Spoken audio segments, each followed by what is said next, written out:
Hello everyone, कैसे हैं आप सब।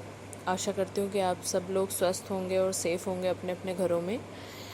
तो स्टूडेंट, जैसा कि हम सबको पता है एग्ज़ामिनेशन टाइम है, हम लोग नोट्स बनाते हैं, हम लोग चीज़ों को समरी करते हैं। तो आज मैंने सोचा जिस टॉपिक पे हम बात करते हैं वो है आपके ही कहीं ना कहीं एजुकेशन फील्ड का है, समराइजिंग। किसी चीज़ को हम कैसे समरी करते हैं, कैसे शॉर्ट फॉर्म में लिखते हैं। तो यहाँ पे इस डिस्कशन में हम उस जानेंगे क्या होती है समराइजिंग, कैसे की जाती है, क्या क्या टिप्स हो सकते हैं उसके। तो आइए देखते हैं समराइजिंग क्या होता है।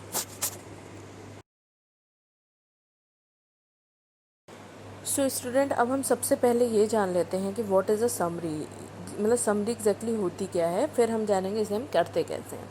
तो यहाँ पे बताया जा रहा है a summary restate the author's main point, purpose, intent and supporting detail in your own word. यानी कि जो ऑथर है, ऑथर यहाँ पे किसी बुक का ऑथर हो सकता है या किसी जर्नल का हो सकता है। बट एक चीज़ मैं बता दूँ, जो समरी होती है सिर्फ डॉक्यूमेंट की नहीं होती है। लाइक जब हम कोई मूवी देखते हैं या कोई इवेंट देखते हैं या कोई सीरियल देखते हैं, उसको भी हम समराइज़ करते हैं। और कहीं ना कहीं हम अपने डेली डेज़ में हम बहुत सी बातों को समरी फॉर्म में कन्वर्ट करते हैं। तो ये कह रहा है कि suppose we have a document जिसका हम समरी कर रहे हैं, तो ऑथर का क्या मेन पॉइंट था, क्या पर्पस था, क्या इसका इंटेंट था, क्या सपोर्टिंग डिटेल्स थे, इसको जब हम अपने शब्दों में कन्वर्ट करते हैं विदाउट गोइंग फ्रॉम अदर, मतलब दूसरों के आइडिया पे या अपनी तरफ से कोई और इनिशिएटिव हम नहीं ले, उसमें कुछ और ऐड नहीं करते हुए, जब उसी की बातों को, उसके ही पर्पस को फुलफ़िल करते हैं और अपने शब्दों में कन्वर्ट कर देते हैं, तो वो होती है समरी। दूसरा पॉइंट कह रहा है the process of summarising enable you to grasp the original text better. इससे क्या होता है, जब हम समरी करते हैं तो वो हमें हेल्पफुल कैसे होता है कि हम जो ओरिजिनल डॉक्यूमेंट है उसको अच्छे से हमें समझने में ये मदद करता है। And the result shows that the reader that you understand it as well. और इससे हमें ये समझ में आता है, suppose we are doing summary of any document, तो हम उसको जब तक अच्छे से समझेंगे नहीं तब तक हम उसकी समरी नहीं कर सकते हैं। तो किसी डॉक्यूमेंट को अच्छे से समझने के लिए समरी करना भी एक तरीके से एक तरीके की ट्रिक होती है। तो यहाँ पे नीचे स्टूडेंट्स आप एक इमेज देख रहे हो जो कि बता रहा है समरीज इट, जिसमें SUM कैपिटल है। और इसका जो इन्होंने इसके बारे में बताया वो है एस का मतलब शॉर्टर देन द टेक्स्ट, यानी कि जो टेक्स्ट दिया है उससे हमें शॉर्ट करना है।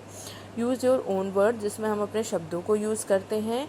एंड मेन आइडियाज़ ओनली, और सिर्फ मेन आइडिया उस टेक्स्ट का, उसको जब हम लिखते हैं अपने शब्दों में तो वो होती है समरी। सो स्टूडेंट, अब हम देखते हैं क्या इसकी डेफिनेशन है और इसका पर्पस क्या होता है। तो डेफिनेशन पे पहले बात करते हैं। डेफिनेशन यहाँ दी है डाइने हैकर ने 2008 में, जो कहते हैं कि summarising involve stating a works thesis and main ideas simply briefly and accurately. जब हम किसी भी चीज़ को बहुत ही ब्रीफ फॉर्म में और एकदम एग्जैक्ट एक्यूरेट जब उसको शॉर्ट करते हैं, देन इट्स कॉल्ड समरी। यानी किसी भी काम को जब हम इतना छोटा कर देते हैं कि वो समझने में भी आसान रहे और एकदम एग्जैक्ट रहे, मेन पॉइंट रहे, तब वो समरी कहलाती है। ठीक है। और इसका पर्पस क्या होता है, to briefly present the key point of a theory और work in order to provide context for your argument and thesis. इसका जो पर्पस है वो एक तरह से यहाँ पे जो बताया जा रहा है वो आर्ग्यूमेंट और थीसिस के लिए बताया जा रहा है, लेकिन जो इसका नॉर्मल पर्पस है वो ये है कि किसी भी चीज़ को, चाहे वो कोई थ्योरी हो या कोई वर्क हो, उसको इतने ब्रीफ वे में हम प्रेजेंट करते हैं जिससे कि हमें ये पता चलता है कि उस थ्योरी का मेन पॉइंट क्या है, ऑथर या जो भी उसको बनाने वाला है वो क्या कहना चाह रहा है। और विदाउट वेस्टिंग टाइम हम उसको ईजिली सिर्फ समरी पढ़ के उसको समझ सकते हैं। ठीक है। तो पर्पस इसका यही है। अगर हम थीसिस के फॉर्म में देखें तो थीसिस की भी जब बात करते हैं तो थीसिस की भी साथ में उसकी एक समरी जाती है। या सपोज़ एग्जामिनर के पास इतना टाइम नहीं है या कोई किसी के पास इतना टाइम नहीं है, वो आपके 300-400 पेज की थीसिस पढ़ना चाहते हो, तो वो समरी से पढ़ के ये जान सकता है कि जो थीसिस है वो किस चीज़ पे की गई है, उसका रिजल्ट क्या है, क्या क्या मेथड यूज़ किए गए हैं, क्या डिज़ाइन बनाई गई। तो ये सारी चीज़ों को हमें जानने के लिए, ब्रीफली उसको प्रेजेंट करने के लिए हमें इसकी ज़रूरत पड़ती है समरी की। तो नीचे स्टूडेंट आप इसके साथ ही एक इमेज देख रहे हो जहाँ पे दो पिजन आपस में बात कर रहे हैं। तो ये बता रहा है कि there are lots of sentences by which we can understand there is summary और नॉट, यानी कि बहुत से इसके नाम हैं जिसे हम अपने दैनिक जीवन में यूज़ करते हैं, लाइक सम अप करना, रिकैप्चुलेशन करना, रिकैप करना, सम करना, रिज्यूम करना, ब्रीफिंग करना, रीजनिंग है, डिडक्शन हो गया, कंक्लूडिंग हो गया, समराइज हो गया। तो ऐसे बहुत से ऐसे नाम हैं जिसमें हम समरी को ही इन्वॉल्व करते हैं। सो स्टूडेंट इसी में आगे और कंटिन्यू करते हैं और जानते हैं। ये कह रहे हैं कि when someone ask you what was the movie about. Suppose हम जब कोई मूवी देख के आते हैं तो हमसे कोई ना कोई हमारे फ्रेंड क्वेश्चन ज़रूर करते हैं, कैसी लगी मूवी, कैसी रही। तो हम उसको क्या 3 घंटे की मूवी को 3 घंटे थोड़े ना डिस्क्राइब करते हैं, हम सिर्फ उसको समरी फॉर्म में मेन चीज़ों को बताते हैं। तो ये यही कह रहा है कि you must be able to summarise, आपको समरी करनी है उस समय। The person who asks you, जिस व्यक्ति ने आपसे क्वेश्चन किया है, question this question does not want to know everything, उसको सारा डिटेल नहीं जानना। वो जिसने आपसे ये क्वेश्चन किया है वो 3 घंटे की पूरी स्टोरी नहीं सुनना चाहता है। You are only required to select the important detail and summarise them. जिस उसके आंसर को या उसको सेटिस्फाइड करने के लिए आपको उस मूवी का जो कि आप देख के आए हो उसके मेन पॉइंट से अगले बंदे को आपको सेटिस्फाइड करना है और मेन चीज़ें आपको अपने समरी में बताना होता है। तो ये बहुत सी ऐसी चीज़ें हैं जो कि हम अपने डेली लाइफ में करते हैं, स्पेशली जब हम फ्रेंड ग्रुप्स के साथ होते हैं तो बहुत से इवेंट्स को हम शेयर करते हैं। तो जो चीज़ें हम शेयर करते हैं वो पूरी डिटेल में ना करके उसको समरी फॉर्म में करते हैं। तो इसी के साथ स्टूडेंट यहाँ पे नीचे आप एक इमेज देख रहे हो जिसमें भी बताया जा रहा है summarising is an essential skill. यह एक बहुत ही इम्पॉर्टेंट कौशल है। It is something that we do everything, जिसे कि हम रोज़ ही करते हैं, हर दिन करते हैं। We are summarising when we tell our friend briefly about a movie, a serial, cricket match, किसी के बारे में भी जब हम कुछ अपनी बातें करते हैं तो उसको हम समरी फॉर्म में करते हैं। We give some an gist of what we did that day. Suppose आपसे कोई क्वेश्चन करता है आपका आज का दिन कैसा रहा, तो आप बताते हो ना कि अच्छा रहा, आज मैंने ये किया। तो बहुत ही शॉर्ट फॉर्म में अपने मेन चीज़ें, अपने दिन भर की जो मेन चीज़ें थी वो बता दी। We inform someone of how we come to a disease और समथिंग एक्सेट्रा। तो इस आधार पे हम किसी को इन्फॉर्म करते हैं कि यस आपका जो क्वेश्चन है उसका ये आंसर है, यानी कि वो जो सुनना चाहता है वो सिर्फ मेन चीज़ें सुनना चाहता है और उसको हम मेन पॉइंट ही बता के सेटिस्फाइड कर सकते हैं। This is the pattern of summary, यानी कि समराइज करने के ये तरीके होते हैं। सो स्टूडेंट अब हम देखते हैं कि कोई भी समरी जो होती है उसमें क्या क्या खूबियाँ होती हैं, क्या क्वालिटीज़ होती हैं और इसकी क्या प्रोसेसिंग होती है। तो यहाँ पे 4 क्वालिटी बताई गई हैं समरी की। पहली चीज़ कॉम्प्रिहेंशन, यानी कि जो भी समरी होगी वो एक तरह से पूरे टेक्स्ट का समग्रता को व्याप्त किए होते हैं अपने में। फिर ये बहुत ही शॉर्ट फॉर्म में होती है, संक्षिप्त होती है। और कोहेरेंट, ये बहुत ही स्टेप बाय स्टेप होती है। आप suppose you are telling the summary of any movie, तो आप उसको एंड से लेके स्टार्टिंग तक नहीं जा सकते। You have to follow the step, आपको 1 बाय 1 उस चीज़ को समराइज करना है। ठीक है। इंडिपेंडेंट का मतलब है आपकी जो समरी है वो दूसरे की समरी से डिफरेंट होगी। सपोज आपके किसी 2 फ्रेंड ने सेम मूवी देखी है, आपने जब दोनों से उसके बारे में जानने की कोशिश की तो दोनों का जो समरी बताने का तरीका होगा वो एक दूसरे से इंडिपेंडेंट होगा।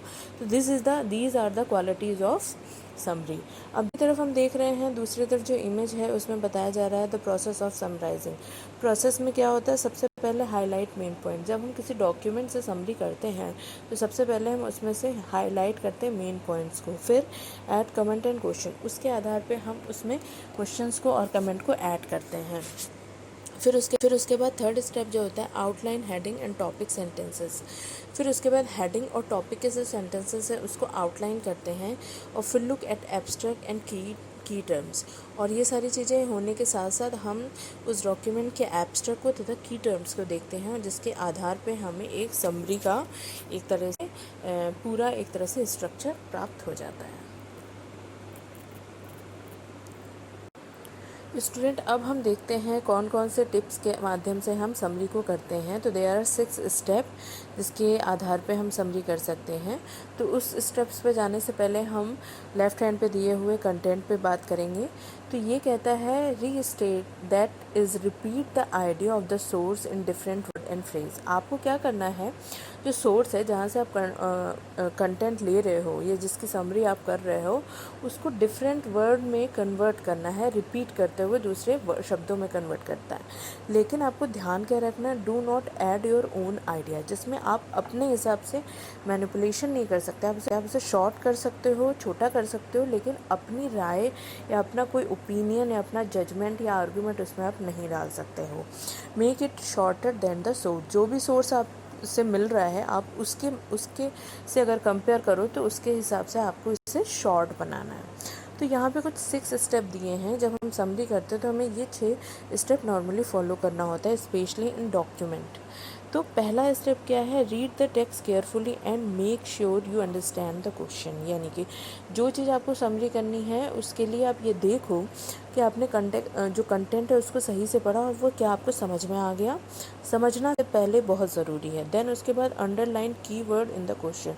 फिर उन क्वेश्चंस में से आपको अंडरलाइन करने हैं कीवर्ड्स को। Locate information in the text.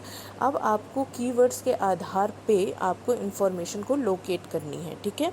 फिर decide what information is important and how. जब आपको पता चलेगा क्या क्या चीज़ों को मुझे छांटना है तो उसके आधार पे क्या करोगे, decide what information is important. क्या क्या चीज़ें आपके लिए ज़रूरी हैं उन चीज़ों को छांटोगे और जो चीज़ ज़रूरी नहीं उसको स्किप कर जाओगे। Leave out unnecessary word of information. जो इन्फॉर्मेशन से जैसा भी बताया कि जो आपकी ज़रूरत की नई चीज़ें हैं उसको आप स्किप कर जाओगे। फिर consider all positive answer and make your own decision. फिर जो इन्फॉर्मेशन आपके काम की है उन सबको एक साथ कंसीडर करोगे, एक साथ समराइज़ करोगे और फिर वो जो चीज़ निकल के आएगी वो होगी आपकी original summary of any text. तो आई होप स्टूडेंट आपको ये समझ में आया होगा प्रोसेस ऑफ समराइजिंग। और ये समराइजिंग की स्ट्रेटजी आई थिंक आपको हेल्प भी करेगी स्टूडेंट एग्ज़ाम टाइम में। तो स्टार्ट करिए समराइजिंग करने अपने नोट्स को। और फिर भी अगर आपको कोई कन्फ्यूज़न है रिगार्डिंग दिस तो please ask me. Thank you.